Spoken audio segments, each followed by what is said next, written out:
Hi, everyone. Welcome. My name is Joey Reese. Welcome to the Practice Center, where we practice all things mindfulness, forgiveness, and attitudinal healing. Perfect. Today, I'm here with Leah Rose. Tell us about yourself. I'm 28 years old. I am really into artsy stuff in the realm of keeping your inner child alive. I tend to do lots of weird artsy things that adults don't really do that much of anymore. I am a college student, currently on my way to UH in the psych department. I am originally from Florida, but I moved to the Big Island in 2016, and I've just been loving it ever since. So immediately, when you start introducing yourself as keeping my inner child alive, as somebody in the middle of her decades, I'm like, you're still a child. What are you talking about? Because that's one of those things I think, I don't know if you've had other elders express that. Yeah. And the only way that I can express it is with a roll of the eye. So help me understand. What do you mean by that? And why is it important? Why can you say a blanket statement like other adults don't do it? Other adults do it. Where have you seen it? Or can you give me a little bit more, less bullshit answer for keeping my inner child alive? Growing up, I had a lot of adults in my life telling me to get more on track, like get a stable job, keep that stable job, never leave that stable job. Go to school and then get a degree and then do this. And it was very like a pipeline kind of thing. And there was no room for, it felt like there was no room for fun or creativity inside of most of these pipeline, like corporate jobs and becoming a manager and like all these kinds of things that my parents tried to lean me towards. So growing up, I tended to find adults or people older than me, of course, who were just living life in their own creative mess. I learned that messy is not a bad thing. And creativity was kind of how I viewed messiness through a lens that didn't give me like an overwhelming feeling of like feeling lost or anxiety. It was, you can be messy in this space, and then you can bring this space and this piece that you get from this space into your everyday life. And there was a lot of back and forth between the adults I veered towards and learned from, and then the ones who I was born into in my own families, that just had very different points of views. And keeping the inner child alive blanket statement for me is just basically my way of reminding myself that you have a choice of like how you want to live your life. And it really depends on like, what does your creativity look like and how can you express that in your everyday life?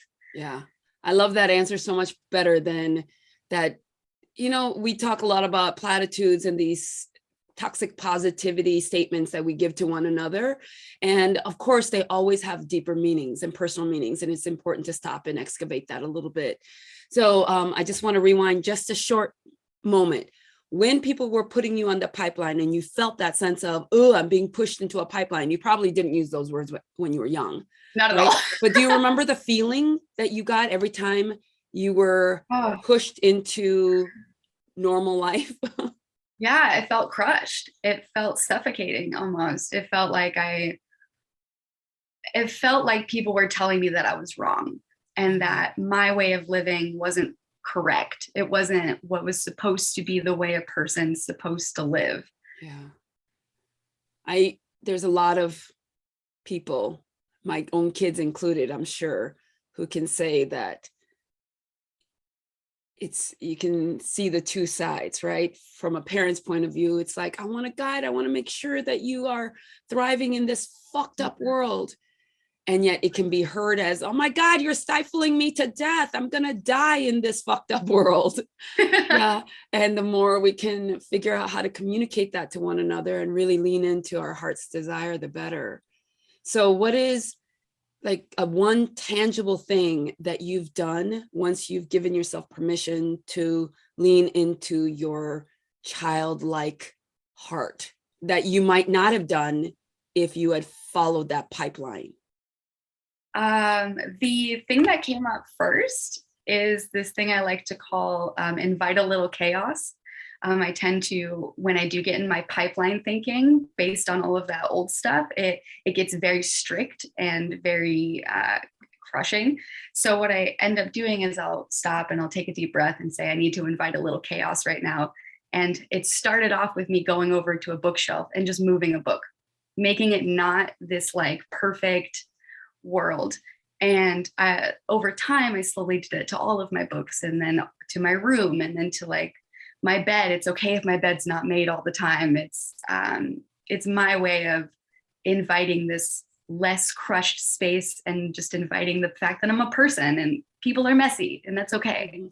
And how has that benefited you in your life? Oh my gosh, I'm so much more relaxed. I don't take things, I want to say that I don't take things personally, but I mean that on like an internal way. Like if I mess up, I'm not sitting there and just destroying myself. I'll just look at like a book, for example, and be like, we're all just a little messy sometimes. Like things are just, chaos is an okay thing, because that's where the potential for the unknown and new things come in. And that's beautiful. I love that. Invite a little chaos. We might title that. Title this, that. My life. Invite a little chaos. Okay. Leah, let's let folks know a little bit about our relationship. Why in the heck did you and I meet? Why are you and I working together? And how in the heck did you become one of my very first mindful forgiveness students? Because you're one of those ones that maybe didn't have a whole lot of choice. You were just kind of voluntold to show up, and you did. So let's talk a little bit about our past. How do we know each other? I met your oldest son in 2000, about the beginning of 2017, worked at a similar job, and we kind of fell into each other. And by the end of 2017, we had met like in passing. And then he was like, do you want to come to my mom's like building thing? And I was like, sure. And we did not meet in passing, Leah. Let me rewind I just for everybody. remember you bringing him a burrito when I had also brought him a burrito, and then I hugged you. That's like my first. Leah came running across the field. Is what I heard. And then and I was like, okay, free. No chill. No chill. A free person. Oh, we burritoed the same day. I didn't know that part. Yeah, I thought it was hilarious. I was like, oh, okay. It just felt like a slide after that. It like nothing stopped. A slide. It was really fun.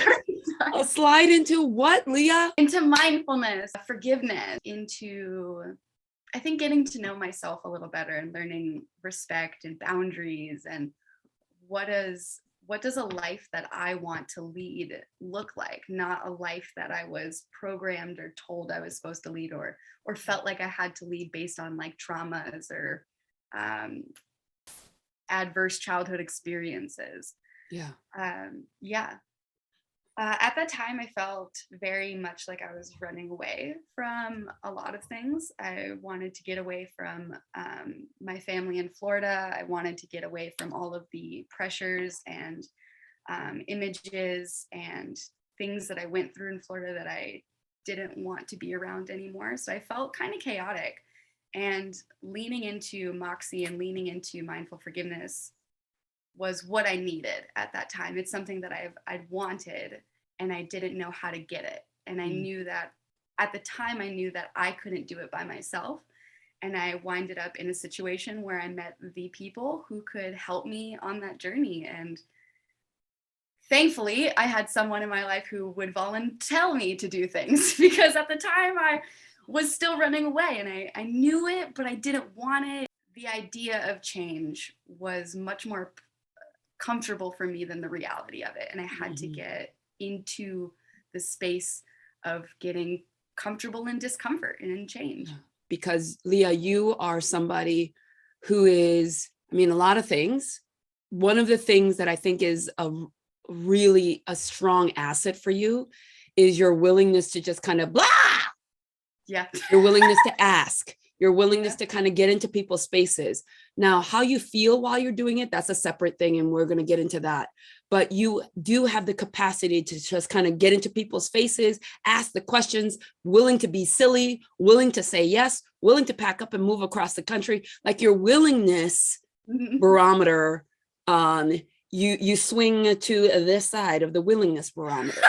So, which is like one of the huge keys. That's one of the questions that I ask everybody. Well, consider your willingness to do these things, because there are a lot of people who you would consider maybe not leaning into their childlike nature are the folks who are not willing to live, not willing to ask, not willing to be out there and be wrong. So one of the questions that you asked, I think it was a part of assignment, was, what do you think I need? Or what do you see in me that needs work? Or what do you, like, you actually asked that question, which is a question and an exercise that a lot of adults that get, but don't do. And also you were willing to ask me, somebody I think you knew would tell you the truth. 1,000,000% to tell me the thing that would probably hurt the most, but would be the most beneficial for my growth. Tell me about that hurt. Like how did you know that I would hurt your feelings? Well, it's not the hurting feelings part. Okay. It's when you say the willingness to go in and to go deep and to ask these questions, there's feelings behind that. And I carry a lot of fear. Like there's a ton of anxiety that comes with it. I like that I get really impulsive with it because it doesn't give me time to think about it until later. And then I'm like, oh God, they probably thought I was so intense in that moment. But in that moment, I just remember feeling like I was on the edge and I just couldn't, like I was up against a wall, but I was just like, there's something here that I'm not getting. And it's because I'm not brave enough to ask the person I spend the most time with to tell me the reality of the things I can't see about myself. And so when I asked you, I knew you would give me that answer that I wasn't willing to look in the mirror and tell myself. Do you remember how it felt to receive that answer? The answer that you I knew? went home and signed up for college like right after. So it was really, it wasn't, it's funny because it wasn't the first time someone has ever said that to me, but they said it in a different way years ago. They said, the idea is not the reality, Leah. And I remember, like, as soon as you said it, it just reminded me of what my old friend had said to me. And I was just like, all right, like, okay, all right. I got to do something different. Yeah. And it's scary, but it was worth it. And it was worth it. Wow. I mean, brave is the only word that comes to mind, because there are a lot of people, especially here on this big island, or maybe because it's so small, the percentage is higher, of the manifest people. The manifest people, you just kind of live life and manifest stuff. And when I first met you, I was like, oh no, bring home a manifest girl. Right? She's not wrong. So tell me a little bit about that. Oh gosh. So about 2 years before I moved to Big Island, I started getting into spirituality, and I surrounded myself with people who were, for lack of better words, letting the drugs do all the manifesting. When I got to Big Island, the crowd that I got into first, because I moved here for a big romance story with some guy that of course didn't work out. And the people that were in that group were all very manifesty. And I guess I was at that point in my life where I was figuring out what kind of manifestie I was, because I like to journal and I like to create and I like to do these artsy things, which a lot of those people did. However, they were also very much the, let me just speak about it and not do anything. Don't show up, don't ask. We just tell people and then we just keep telling until somebody offers us something. And what I learned from that is that if you just talk about it and you just allow anyone to give you something, it's going to come in their likeness. It's not going to be what you're actually wanting. Yeah. I got to witness you land a little bit for sure, and still keep all of this. And I'm pointing to your background and the arts hanging and all your tattoos and all your stuff and all your things. So this work isn't about then bringing you back into some sort of pipeline of don't dream and don't manifest.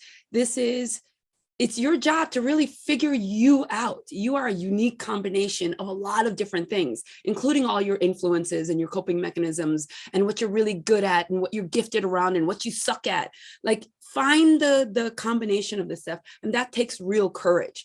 And so I have seen that courage, I don't know, courage blossom? I guess I've seen that courage blossom in you. You stopped like fully giving yourself over to the cult of manifestation, and you landed a little bit more going, okay, maybe education isn't the problem. I can do a little bit of what my parents and other adults have encouraged me to do and not completely lose myself.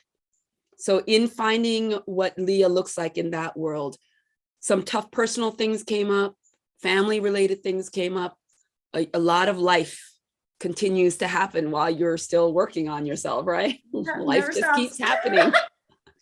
doesn't stop. Just keep Is there anything that you'd like to talk about around any of that you think is relevant to then your journey of really leading into forgiveness work? When I was told to do my very first mindful forgiveness group in 2019,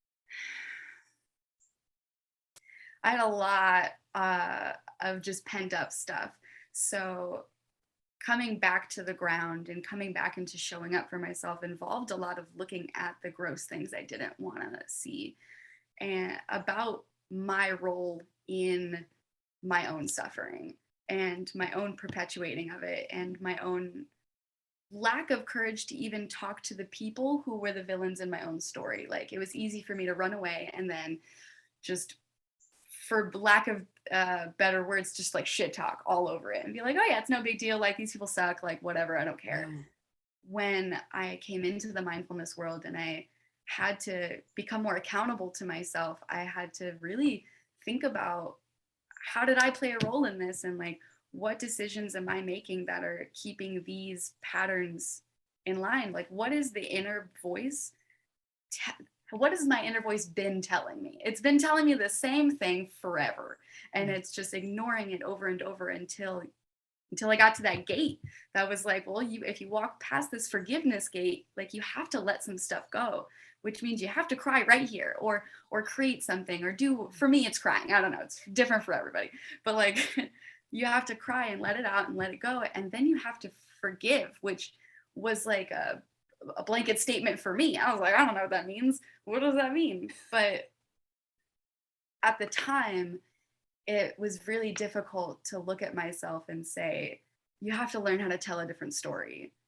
And that involved a lot of fear. There was a lot of fear there, because what does it look like?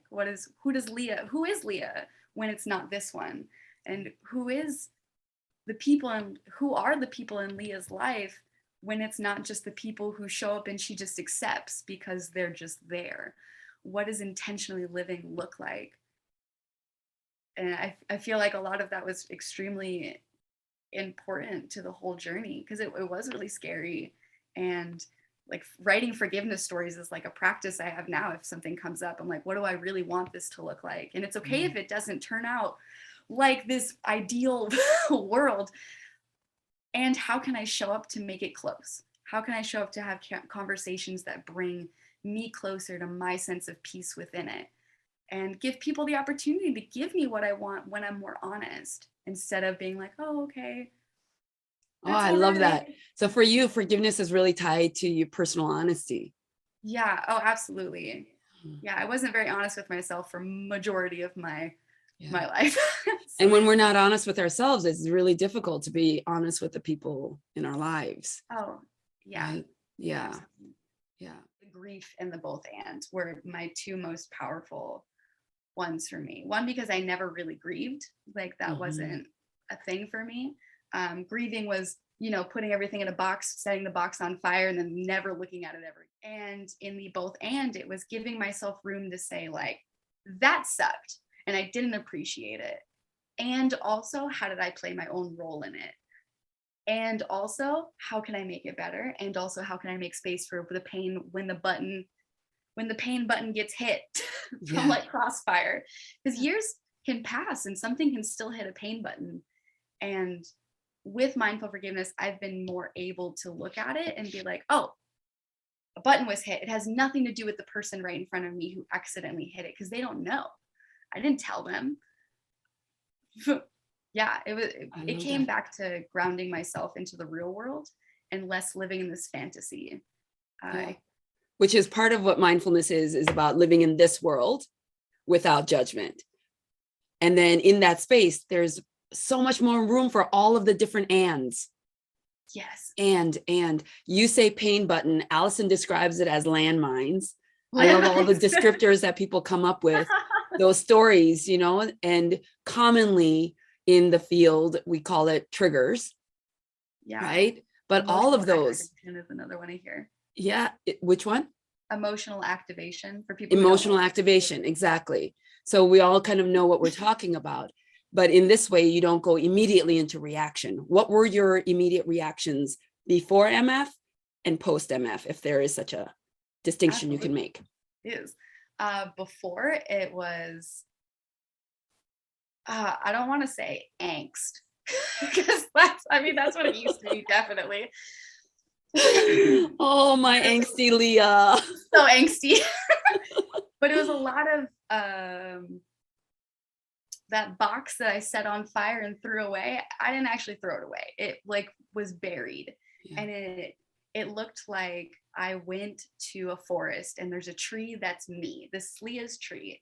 And when I would get upset or when someone would say something that would trigger me before mindfulness, it felt like they were attacking my tree and ripping it apart, and inside it would reveal like maggots and just decay and just all of this stuff I didn't want to look at. Like, don't look at the ugly mess of pain and hurt that is me. And I identified myself with just like a thin barrier of bark, and then anger and hate and resentment.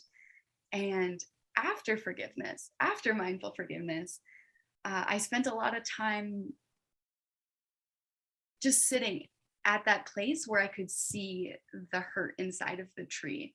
To keep this metaphor going, there was a lot less someone else standing there and ripping it apart, and more someone was like, hey, did you see this? Do you remember this? And me being like, oh, okay. I got to sit with it again. Like, she wants me to hear her, and she and her being me, the part of myself that is hurt.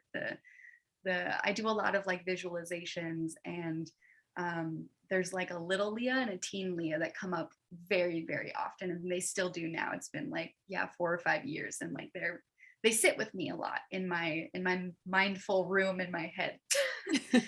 And usually one of them is talking, and after mindful forgiveness, I was able to like give the maggots and the pain an identity, and I'd be able to talk to them and sit with them and give them space to feel heard. Because a lot of what I realized was that I can't keep asking the world to hold space for my pain when I have to do it for myself first, and handle as much of it as I can with myself, and then share it with others. And if I can't seem to get a grip on something, then it's okay to invite like a trusted person, not just like whoever's in front of me at the time of my mental breakdown, right, which was what was happening before mindful forgiveness. Just anyone within the realm of my space would get the chaos that was coming out. Yeah. And you would cry too. So it's not like you didn't have access to tears. It was just different than grief. Yeah. Oh yeah. No, it felt like I had a faucet, but it wasn't like a mindful faucet. It was just like once it was on, there was no turning it off. Leah, side note, fucking write that book. Okay. Those little weird maggots and shit, like some emo people really would identify with your idea of what mindfulness and forgiveness and what it allows and what it means to sit with yourself. Like whatever concept you just said here, I'm telling you, write that out, get an artist or you yourself, draw the pictures and write that mindfulness book for like a preteen emo kid. Like seriously. gonna title it that. Mindfulness for the preteen emo kid. Yes, like 1000%, and just let it out into the ether and see what happens. But that you have a very descriptive and creative way of talking about this work that is not the I'm just gonna manifest some spiritual healing, which is like, what the fuck are you talking about? Right? I can see trees ripping apart, and why are there maggots in it? Explain this to me. Oh, I have to get my little girl and my teen girl in. Yes. So whatever that is, write that book. Okay. I would like for you to jump into kind of describing your world right now. What's going really well? What are you working on? What are you focused around? And how do you think this work of mindfulness, forgiveness, and attitudinal healing is supporting you around that? Yeah. So my manifesto for 2022 is rich bitch year, and rich meaning like in an abundance. I want this feeling of an abundant amount of safety to explore and to learn what works best for me and what doesn't work best for me. So the things that are happening right now is I work at a middle school, at a public charter school on the Big Island in Hawaii, and it's very off-brand from the public schools I've always been to, and learning how to have freedom in that while also kind of like playing by the rules of school, which for those of you who don't know, I dropped out of high school. So it's interesting to see me back in this kind of area. But the things that are going really good are realizing that I do work really good with kids. Like they are in their creative space. They're in this realm of like feeling big emotions in their little bodies, which they're not little bodies. Like there's all of them are taller than me. It's ridiculous. They are so open to this kind of thing that I'm always floored by their responses. They at the school I work at, they do like 20-minute mindfulness learning first thing in the morning when they do attendance and stuff. And I've been invited a couple times by some teachers to hold that space because I'm very vocal about my mindfulness and very like, the kids can't focus in school academically if they're a mess emotionally. The kids can't focus in school academically if they're a mess emotionally. So if they're a mess Amen. in your class, send them to me and I'm going to do an exercise with them and then I'll bring them back to you. And, kids, they know stuff. They know when their families are going through the divorces. They know when like things in their homes aren't going well. They know when friends aren't really friends.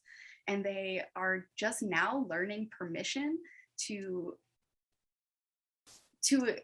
create themselves and where can they expand in all these directions. So I like providing that space for them, and that feels really good for me to do that for them and see them grow off of it, because they do. You only got to do it once. I'm so surprised always by watching them do the thing I told them a week ago and they're doing it by themselves, and I'm like, oh my god, wow, I'm gonna cry. And for me, that I'm growing in the sense of like, how can I provide that space for them and for myself?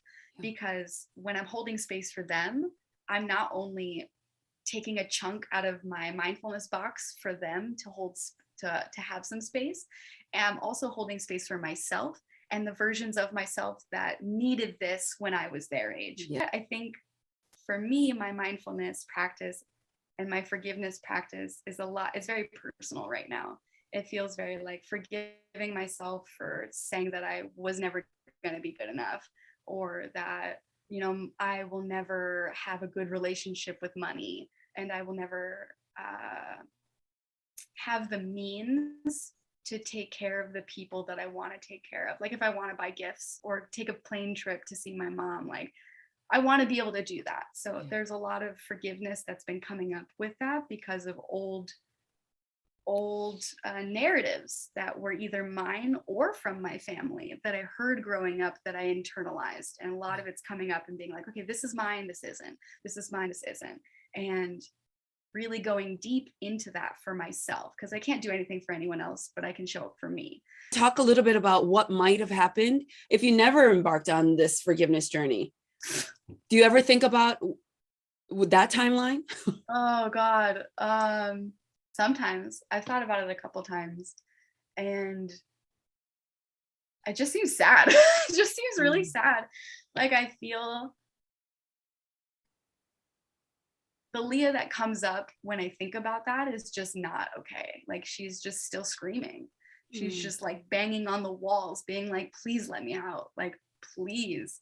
Like, I want to live this good life. It's so much suffering. It just feels like a lot of suffering. It feels like I would have to use all of my energy just to push myself down and put myself in my own box. And that feels terrible. And I would hate to live that life. And I'm so grateful I'm that going I to take don't. you back 6 months. Okay. 6 months ago, we had the Okay. facilitators annual training meeting. Yes. So all the mindful forgiveness facilitators get together to do our own learning and education. That was a tough time for you. Yeah. Yeah. Yes. I'm going to actually show you your video. Oh, okay. And Okay. then just whatever comes up for you. And we can talk about it or we don't have to talk about it. But I want to just show you 6 months ago. Every single time I come to a mindfulness retreat, workshop, group, Oh, I love it. it's literally just a catch up. I'm continually challenged to face things that I didn't want to face or I didn't know I had to. When I walked into this workshop, retreat thing, I came with the purpose of facing things that I couldn't do alone. And I very much had that. My grievance story was very hard for me to write and to express. It was the only thing I had in this general moment. And I didn't even have the mic. Oh my god. So if you heard any of that, I don't know. I love myself so much. There's so much work that goes into showing up to these kinds of things and coming with a willingness to be vulnerable and a willingness to do your best and to face things that you maybe previously didn't think that you had to face. I felt like, I just needed a little bit of closure, just a little bit more, just like there was something that I was missing. And what happened, and what I felt was that the story was connected to other things that were bigger and things I had to really look at and face and grieve. And being outside, being with people and guiding one another, like me guiding them through segments and then them guiding me through segments, was so powerful because I felt held and challenged. And that's like the whole point of all of it. I like holding this. It makes me feel like I'm on a stage, like I'm professional. It does look like I've been crying. This is what happens when you do this kind of work. You face yourself, you face your things. And I can promise anyone who sees this that like in a couple weeks, in a month, in another 6 months, I'm going to be a totally different person because of this work. I mean, you claimed it right there. 6 months, I'm going to be a totally different person. Dang it, this was 6 months, like legit 6 months. Wow, that's crazy. How are you feeling when you watch that? What comes up for you? Do you want to add anything to it? And how are you a different person because you're doing this work? First thing that came up was how much I love myself. Like I looked at the hot, teary mess of me and I just felt love. Like I just loved her so much for being okay with breaking a little bit. Like that was what a beautiful thing. And I'm really surprised because I really felt like I was going to cry with her, like with me and watching this. Yeah, it felt really good. I really love her. I did also note that I was not very specific with like anything. It was very, very baseline. And I understand that now. I do that because I feel a lot.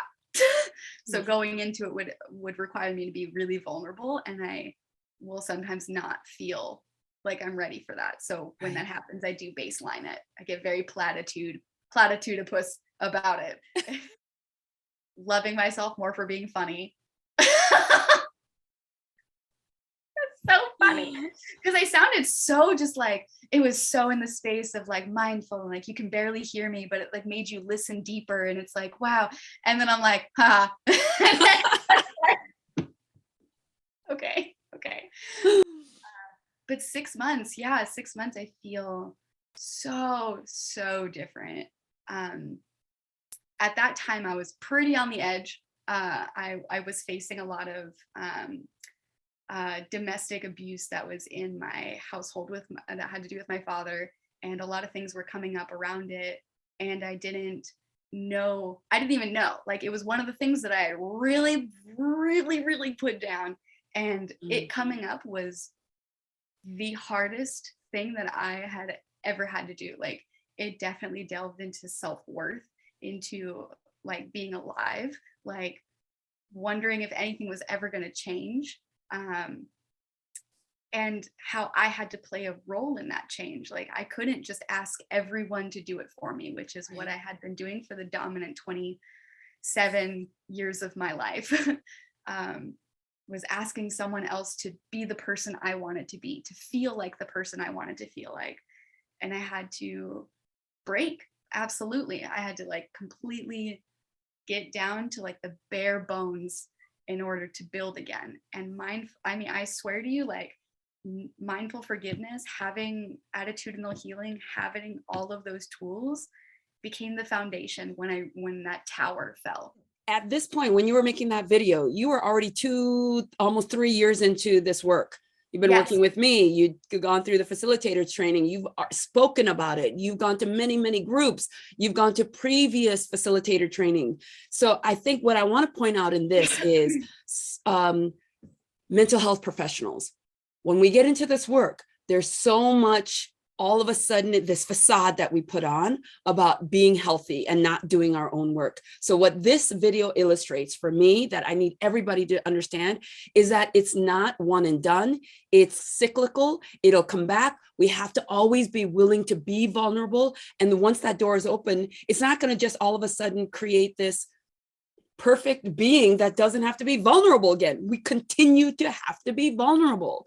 Yeah. This is where the real work and the real healing is. So I wanted to point that out as one of my oldest in this work of mindful forgiveness work, to go, no, most halfway through, 10 years from now, you're still going to show up a hot mess. And it's important to remember that we're not striving for perfection. Not at all.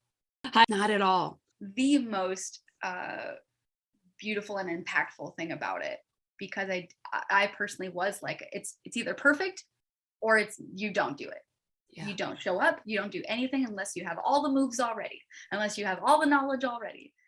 If you spent this entire video watching me and Joey have this wonderful conversation about mindfulness, then I would love to challenge you right now to draw a picture. It doesn't have to be good, doesn't have to be great. I want you to scribble if you have to.